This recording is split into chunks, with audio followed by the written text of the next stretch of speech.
اور جنت کا راستہ کیا ہے؟ جنت کا راستہ کون سا راستہ ہے؟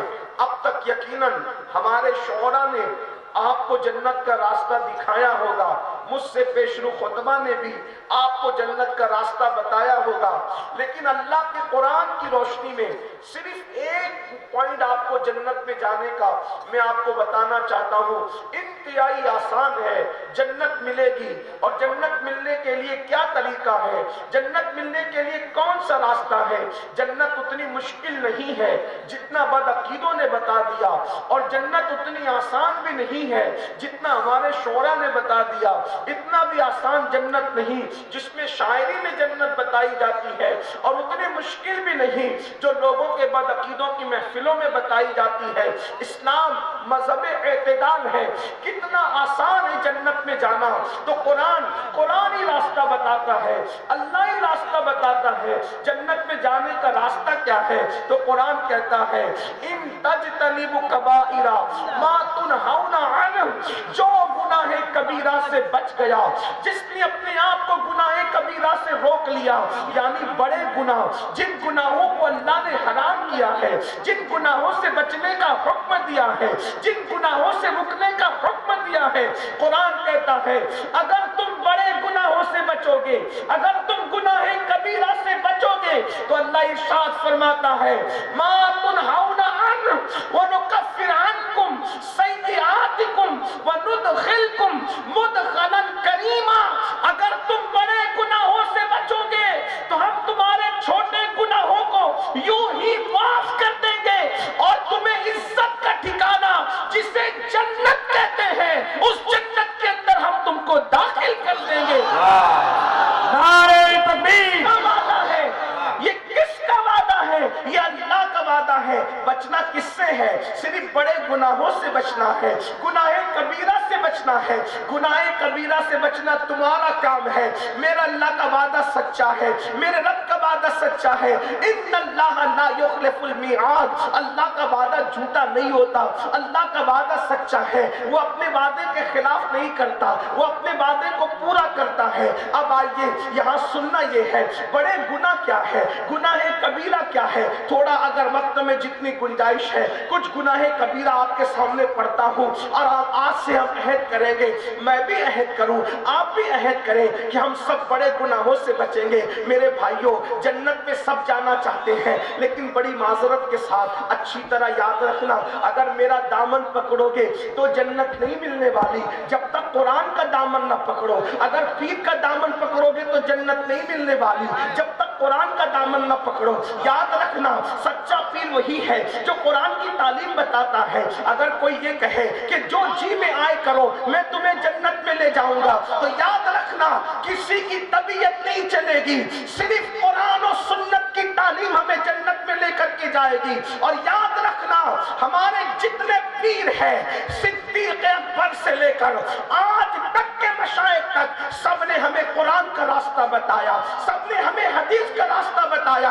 اچھی طرح یاد رکھنا، ہزاروں کی تعداد میں عرس کے نام پہ جمع ہونے والوں، میری قوم کے جوانوں، آج کتنا اچھا دن ہے، آج کتنی اچھی رات ہے، اتنے لوگ کس کو ملتے ہیں، اتنے لوگ کہاں آتے ہیں؟ اور ایک بات آپ کو بتا دوں، جہاں 40 مومن جمع ہوتے ہیں ان میں ایک اللہ کا ولی ہوتا ہے، یہاں تو ہزاروں لوگ جمع ہیں۔ اللہ اکبر!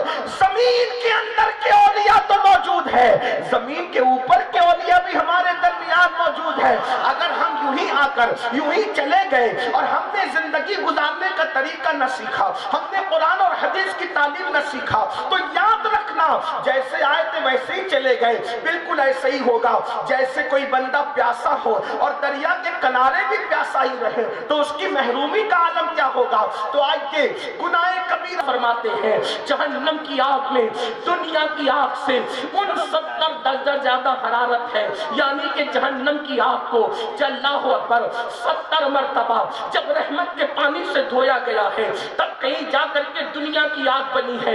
آپ اندازہ کریں دنیا کی آگ کا یہ عالم ہے، تو اس سے 69 درجہ زیادہ جو آگ میں حرارت ہوگی، جو آگ میں تپش ہوگی، اس کی حرارت کا عالم کیا ہوگا. اور پھر میرے آقا فرماتے ہیں عورتوں کو گندی نظر سے دیکھنے والے, عورتوں کو پاپ کی نظر سے دیکھنے والے, ان کی آنکھوں میں جہنم کی آگ کی سلاخیں ڈالی جائے گی. میری قوم کے جوانوں, یہ گناہ بے لذت کیوں کرتے ہو؟ کسی لڑکی پر نظر پڑے تو اس کو بہن کی شکل میں کیوں نہیں دیکھ سکتے؟ اگر بڑی ہو تو اس کو ماں کی شکل میں کیوں نہیں دیکھ سکتے؟ اگر چھوٹی ہو تو اس کو بیٹی کی شکل میں کیوں نہیں دیکھ سکتے؟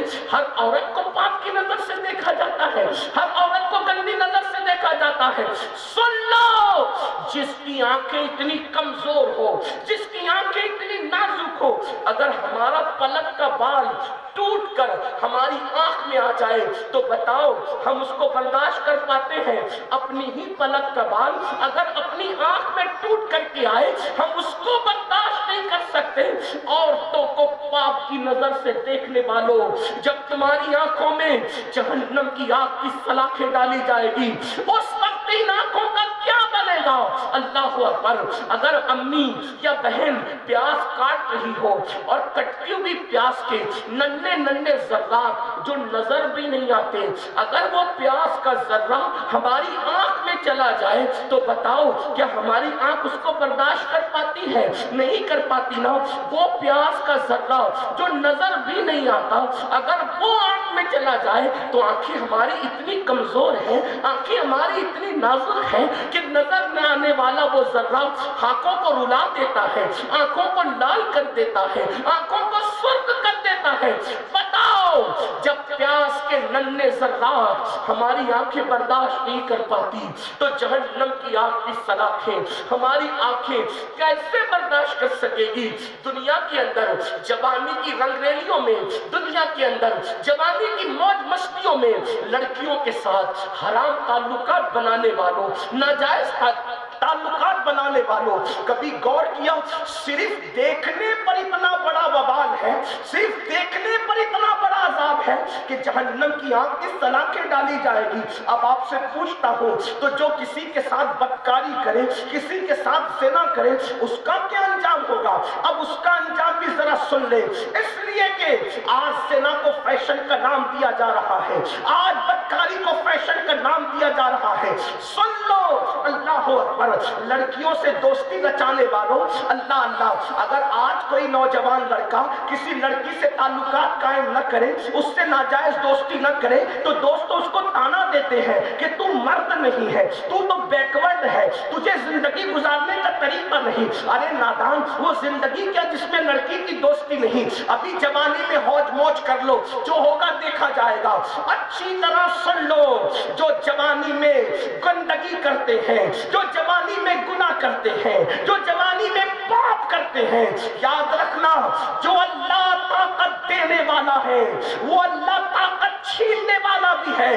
جوانی کے نشے میں میرے اللہ کو اعلان جنگ کا چیلنج کرنے والوں, جو طاقت دینا جانتا ہے وہ طاقت چھیننا بھی جانتا ہے. جوانی کے نشے میں اگر پاپ کے شیش میں تعمیر کرو گے تو اللہ اکبر, جو اپنی جوانی کو گناہوں میں گزارتے ہیں خدا ان کا بڑھاپا اتنا عبرتناک بنا دیتا ہے, خدا ان کا بڑھاپا اتنا بدترین بنا دیتا ہے کہ وہ موت مانگتے ہیں تو بھی ان کو موت نہیں آتی. وہ پیر رگڑتے ہیں اور موت طلب کرتے ہیں اور رو رو کر کے, چھپ چھپ کر رو رو کر کہتے ہیں پتا نہیں کیا گناہ ہو گیا جو ہم اتنا تباہ ہو رہے ہیں, ہم اتنا برباد ہو رہے ہیں. یاد رکھنا, دولت کا نشہ ہو یا جوانی کا نشہ ہو یا طاقت و قوت کا نشہ ہو, اللہ کے غضب کو چیلنج مت کرو. کوئی دیکھے نہ دیکھے, اللہ سب کو دیکھ رہا ہے. رات کی تاریکی میں گناہ کرنے والوں, دن کے اجالے میں گناہ کرنے والوں, تنہائی میں گناہ کرنے والوں, سن لو, ہم کسی ایسے خدا کو نہیں مانتے جو مٹی اور پتھر کا ہے. ہم تو اس خدا کو مانتے ہیں جو ہماری شہرت سے زیادہ قریب ہے. قرآن کہتا ہے ہوا معکم اینما کنتم, تم جہاں کہیں ہو اللہ تمہارے ساتھ ہے. اس اللہ سے ڈرو. آپ کیا سمجھتے ہو فرعون کو اللہ نے دولت دی لیکن فرعون نے اللہ کی نافرمانی کی, اللہ نے اسے مہلت دی, اس نے نافرمانی کی. نافرمانی کی. کیا دن آیا؟ اللہ نے اس کو دریا میں غرق کر دیا. اللہ نے اس کو دریا میں ڈبو دیا اور اس کی لاش کو جب دریا نے نکال کر کے پھینک دیا تو کتے بھی اس کی لاش کو کھانے کے لیے تیار نہ تھے. کتے بھی اس کی لاش کو کھانے کے لیے تیار نہ تھے. اور آج تک فرعون کی لاش ایک میوزیم کے اندر پڑی ہوئی ہے. نہ اس کو کفن نصیب ہے, نہ اس کو قبر نصیب ہے. کیا آپ یہی چاہتے ہیں؟ فرعون کی لاش ہر دولت مند کو پکار پکار کر عبرت کی دعوت دے رہی ہے. اگر دولت کے نشے میں اللہ کی نافرمانی کرے گا تو میرا انجام دیکھ لے. ارے تو کسی فیکٹری کا مالک ہو سکتا ہے, تو کسی کارخانے کا مالک ہو سکتا ہے, تو کسی کھیت اور کھلیان کا مالک ہو سکتا ہے. فرعون تو اتنی بڑی سلطنت کا مالک تھا, لیکن اتنی بڑی سلطنت کا مالک ہونے کے باوجود بھی اس کو نہ کفن نصیب ہو سکا, نہ اس کو دفن نصیب ہو سکا. اس سے کیا پتا چلا؟ گناہ مت کرو, جہاں گناہ ہے وہاں فنا ہے. یاد رکھنا, گناہ کر کے انسان کو لذت تو مل سکتی ہے, لیکن گناہ کر کے انسان کو عزت نہیں مل سکتی. چند لمحے کی لذت کے لیے آخرت کی عزت کو تباہ نہ کرو. ایک دن مرنا ہے میرے بھائی. روح کا رشتہ جسم سے ٹوٹ جانا ہے, روح کا رشتہ جسم سے ٹوٹ جانا ہے. کچھ تو آخرت کا خیال کرو. اب کیا گناہ ہی رہ گئے ہیں؟ اللہ اکبر. تو میں عرض یہ کر رہا تھا, بات دور نہ نکلے, مجھے جلدی سے اپنے بات کو مکمل کرنا ہے. حضرت حدیث پاک میں آتا ہے, اللہ کے رسول غیب دا نبی صلی اللہ علیہ وآلہ وسلم فرماتے ہیں کہ جس نے دنیا میں زنا کیا ہوگا, قیامت کے دن اس کے وجود پر جہنم کی آگ کی بنی ہوئی قمیص پہنائی جائے گی. جہنم کی آگ کی بنی ہوئی قمیص جب اس کے وجود پر رکھی جائے گی, یہ میں اپنی طرف سے نہیں کہہ رہا ہوں, اس حدیث کو فقی ابو اللیث سمرقندی نے اپنی کتاب میں لکھا ہے. اللہ اکبر. جہنم کی آگ کی بنی ہوئی قمیص جب اس کے بدن پر پہنائی جائے گی تو اس کی ہڈیاں ٹوٹ جائے گی, اس کی ہڈیاں ٹوٹ کر بکھر جائے گی. اللہ اکبر. آپ مجھے بتائیں نا میرے بھائیوں, کیا ہمارے جسم میں اتنی طاقت ہے کہ جہنم کی آگ کی بنی ہوئی قمیص پہنے؟ اللہ, ابھی سردی کے دن ہے. جو انسان کا بدن سردی برداشت نہ کر سکے, جو انسان کا بدن مئی کی گرمی برداشت نہ کر سکے, وہ انسان کا بدن اللہ اکبر وہ جہنم کی آگ کی بنی ہوئی قمیص کو کیسے برداشت کر سکے گا؟ اللہ. اس لیے گناہ کبیرہ سے بچو, بڑے گناہوں سے بچو. یقیناً زندگی میں کبھی ایک موقع ایسا آتا ہے انسان پر کہ آپ گناہ کرنا چاہیں گے, گناہ کا پورا ماحول ہوگا, کوئی روکنے والا نہ ہوگا, کوئی ٹوکنے والا نہ ہوگا, کوئی منع کرنے والا نہ ہوگا. لیکن یاد رکھنا, یہ سوچ کر گناہ چھوڑ دینا کہ میرا اللہ مجھے دیکھ رہا ہے, بس یہ سوچ کر اللہ دیکھ رہا ہے. یاد رکھیں, اپنے جیسا انسان دیکھے ہم گناہ نہیں کرتے, اللہ دیکھ رہا ہے ہم گناہ کیوں کرتے ہیں. اپنے ابا دیکھیں, ہم ان کے سامنے سگریٹ نہیں پیتے, اللہ دیکھ رہا ہے. زنا کیسے کر لیتے ہیں, اللہ اکبر. پیر صاحب دیکھ رہے ہیں تو کھڑے ہو کر کے پانی نہیں پیتے, اور اللہ دیکھ رہا ہے تو بدکاری کر لیتے ہیں. یعنی کہ انسان جتنا اپنے پیر کا احترام کرتا ہے اتنا بھی اللہ کی عزت نہیں کرتے, اتنا بھی اللہ کا احترام نہیں کرتے. قرآن اسی لیے تو کہتا ہے وما قدر اللہ حق قدری, کہ تم نے اللہ کی ایسی عزت نہیں کی, تم نے اللہ کی ایسی قدر نہیں کی جیسا کہ اس کی قدر کرنے کا حق ہے. اپنے جیسا انسان دیکھے. بلکہ بڑھ کے کہوں, اگر کسی آفس پر لگا ہوا ہو کہ آپ CCTV کیمرے کی زد میں ہے, یعنی CCTV کیمرے یہاں لگے ہوئے ہیں, تو آدمی گٹکا کھا کر وہاں تھوکنا بھی پسند نہیں کرتا. کیوں؟ اس لیے کہ میں CCTV کیمرے کی زد میں ہوں. اگر پان کھانے والا پان کھا رہا ہے اور CCTV کیمرے کی زد میں ہو تو اللہ اکبر, آدمی پان کو وہاں نہیں تھوکتا. کیوں؟ اس لیے کہ CCTV کیمرے کی زد میں ہے. کیونکہ CCTV کیمرے کی زد میں ہو تو یہ ضرور دیکھا جائے گا کہ امین القادری آفس پہ چڑھتے ہوئے کیا کر رہا تھا, اترتے ہوئے کیا کر رہا تھا. اے نادان انسان, اپنے جیسے انسان کے لگائے ہوئے کیمرے کے سامنے تو ہے تو تو اتنی احتیاط کر رہا ہے کہ تو پان کو بھی نہیں تھوک رہا ہے, تو گٹکے کو بھی نہیں تھوک رہا ہے, اور تجھے ہر وقت, ہر گھڑی, ہر لمحہ, آٹو پہر, 24 گھنٹہ تیرا اللہ تجھے دیکھ رہا ہے. کیا خیال خیال ہے تیرا؟ ان اللہ کان علیکم رقیبا، اللہ تجھ پر کڑی نگرانی کر رہا ہے۔ اللہ اکبر۔ آج کی آپ کو بتاؤں، ایک مرتبہ میرے اور آپ کے آقا سچے نبی صلی اللہ علیہ وآلہ وسلم نے فرمایا، اے میرے صحابہ، جہنم کے اندر ایک وادی ہے۔ اب ذرا توجہ سے سننا، دوسرے کبیرہ گناہ کی طرف آتے ہیں اور تیسرے اس میں دو گناہوں کا ذکر ہوگا۔ میرے اور تمہارے سچے نبی صادق و مصدوق صلی اللہ علیہ وآلہ وسلم نے فرمایا، اے میرے صحابہ، جہنم میں ایک وادی ہے، اس وادی کا حال یہ ہے کہ ایک دن میں 5 مرتبہ جہنم بھی اس سے پناہ مانگتا ہے۔ یعنی جہنم بھی جس سے پناہ مانگے، ایک ایسی وادی جہنم میں موجود ہے۔ آگ جس سے پناہ مانگے وہ کیسی آگ ہوگی، جہنم جس سے پناہ مانگے وہ کیسی جہنم ہوگی۔ میں اپنے ایک ایک روایت کا ذمہ دار ہوں جو بیان کر رہا ہوں، آپ اس سے حوالہ لے سکتے ہیں۔ میں کوئی ہوا میں گرا نہیں لگا رہا ہوں، میں کوئی آپ کو مبالغہ آرائی نہیں کر رہا ہوں۔ اللہ کرے کسی کے دل میں بات اترے۔ میری مائیں اور بہنیں بھی ہزاروں کی تعداد میں موجود ہیں، سب دل کے کانوں سے سنو۔ اللہ اکبر۔ حضرت اللہ مصطفیٰ کریم رؤوف الرحیم غیب کا نبی صلی اللہ علیہ وآلہ وسلم فرماتے ہیں، جہنم میں ایک وادی ہے جس سے جہنم بھی ایک دن میں 5 مرتبہ اللہ کی پناہ مانگتا ہے۔ اللہ اکبر۔ پھر میرے آقا فرماتے ہیں، اس جہنم کی وادی کی حرارت اور گرمی یہ ہے، تپش یہ ہے کہ اس کے اندر اگر پہاڑ بھی ڈال دیے جائیں تو پہاڑ بھی پگھل جائیں۔ یعنی جہنم اس سے 5 بار پناہ مانگے، ایسی وادی ہے، اور اس میں اگر پہاڑ ڈالے جائیں تو پہاڑ بھی پگھل جائیں۔ صحابہ کرام نے عرض کی، یا رسول اللہ، ہمارے ماں باپ آپ پہ قربان آقا، جس میں پہاڑ بھی پگھل جائیں گے اور جس سے ایک دن میں 5 مرتبہ جہنم پناہ مانگتا ہے، حضور اس وادی میں کس کو ڈالا جائے گا، اس میں کس کو رکھا جائے گا، وہ کس کا ٹھکانہ ہوگا؟ تو میرے آقا فرماتے 2 لوگوں کا ٹھکانہ ہوگا، جس سے 5 بار جہنم پناہ مانگے اور جس میں پہاڑ بھی پگھل جائیں، اس میں 2 لوگ ڈالے جائیں گے۔ نمبر 1، حرام کھانے والا، حرام لقمہ کھانے والا۔ حرام لقمہ مطلب جوا کھیلتا ہے، اس کے پیسے سے خود کھاتا ہے، بچوں کو کھلاتا ہے، سٹا کھیلتا ہے، شراب کا دھندا کرتا ہے، سود کا، بیاج کا، انٹرسٹ کا دھندا کرتا ہے۔ آپ جانتے ہیں وہ اس میں ڈالا جائے گا جس میں پہاڑ بھی پگھل جائیں گے۔ حرام مت کھاؤ۔ کوئی سوچے میری تو کرانہ کی دکان ہے، میں تو حلال کماتا ہوں۔ اگر کرانہ دکان میں بھی جھوٹ بول کے سودا بیچتے ہو وہ بھی حرام ہے۔ دودھ میں پانی ملاتے ہو حرام ہے، تیل میں ملاوٹ کرتے ہو حرام ہے، دھوکہ دے کر کاروبار کرتے ہو حرام ہے۔ سن لو، حرام نہ کماؤ۔ اللہ نے ہمارے مقدر میں لکھ دیا ہے۔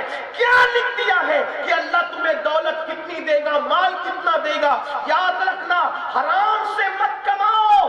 اگر حلال سے کماؤ گے تو بھی اتنا ہی ملے گا، اور حرام سے کماؤ گے تو بھی اتنا ہی ملے گا۔ تقدیر سے زیادہ وقت سے پہلے نہ کسی کو ملا ہے نہ کسی کو مل سکتا ہے۔ حلال کماؤ، حلال، اس میں کیا ہے دیکھو، حلال میں برکت ہے۔ حلال دیر سے آتا ہے، حلال کم آتا ہے، لیکن برکت اللہ نے رکھی ہے۔ اور حرام زیادہ آتا ہے، جلدی آتا ہے، لیکن اس میں برکت نہیں ہوتی۔ ایک آسان مثال سے آپ کو سمجھاؤں، دیکھو اور غور کرو۔ اللہ اکبر، کہ کتے کتنے بچے پیدا کرتا ہے؟ کتے کے کتنے بچے ہوتے ہیں؟ ایک سال میں 12 14 بچے ہوتے ہیں۔ لیکن کیا آپ نے ہر گھر کے دروازے پہ کتے کو دیکھا ہے؟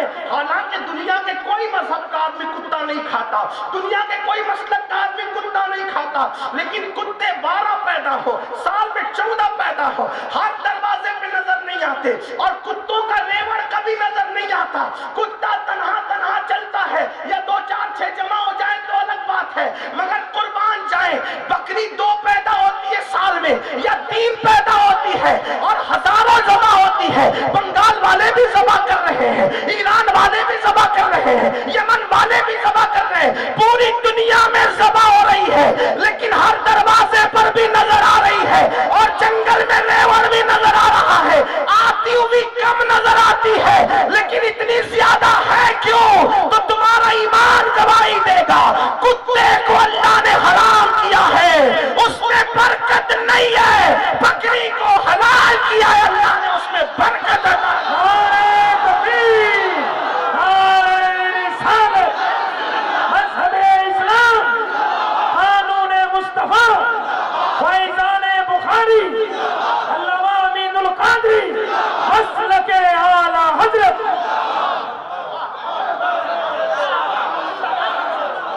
کتا ذبح کرنے والا کوئی مذہب نہیں، اور بکری کم و بیش ہر مذہب میں ذبح ہو رہی ہے، لیکن اللہ برکت کتنی دے رہا ہے؟ اس لیے اگر برکت چاہتے ہو تو حلال کی طرف ہو، تھوڑا آئے گا تھوڑا، لیکن برکت زیادہ ہوگی۔ ایک اور بات عرض کروں، اللہ جس سے ناراض اس میں برکت نہیں، اور اللہ جس سے راضی اس میں برکت۔ توجہ ہے آپ کی، دھیان ہے آپ کا۔ دیکھو یزید، اللہ اس سے ناراض تھا، یزید 14 بیٹے چھوڑ کے مرا، اور ایک روایت کے مطابق 8 چھوڑ کے مرا، لیکن یزید کی نسل نظر نہیں آتی کیونکہ اللہ اس سے ناراض تھا، اور حسین سے اللہ راضی ہے۔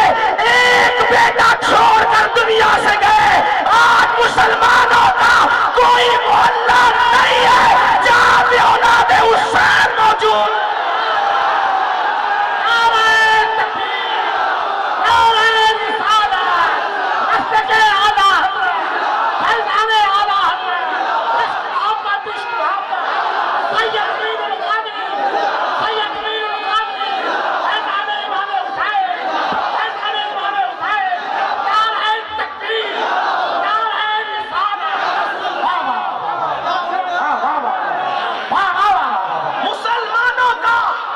مسلمانوں کا کوئی محلہ ایسا نہیں جہاں اولاد حسین موجود نہ ہو۔ ارے بنگال کے استحاد میں بھی یہ سادات بخاری اولاد حسین۔ عراق جاؤ تو شیخ رفاعی اولاد حسین، بغداد جاؤ تو شیخ عبد القادر جیلانی اولاد حسین، کیونکہ وہ حسنی بھی ہے، وہ حسینی بھی ہے۔ غریب نواز اولاد حسین ہے، بختیار کاکی اولاد حسین ہے، محبوب الہی نظام الدین اولیاء اولاد حسین ہے، خواجہ عثمان ہارونی اولاد حسین ہے۔ کیا پتا چلا جس سے اللہ راضی رہتا ہے اس میں برکت دے۔ حلال کماؤ، تمہاری نسلیں بیٹھ کے کھائے۔ جب اللہ برکت دے تو کوئی ختم نہیں کر سکتا۔ آپ کہتے ہیں نہیں میری روزی پہ کسی نے جادو کر دیا، کسی نے جادو کیا ہو یا نہ کیا ہو، ہمارے کرتوت کا جادو اتنا خطرناک ہے، ہمارے گناہوں کا جادو اتنا خطرناک ہے۔ قرآن کہتا ہے وَمَا أَصَابَكُم مِّن مُّصِيبَةٍ فَبِمَا كَسَبَتْ أَيْدِيكُمْ، کہ تم پر جو بھی مصیبت آتی ہے وہ تمہارے گناہوں کی وجہ سے آتی ہے۔ کہا مولانا صاحب، سید صاحب، پیر صاحب 30 سال ہو گئے بیٹی کو رشتہ نہیں آتا۔ میں نے کہا پاپ کرنا چھوڑ دے۔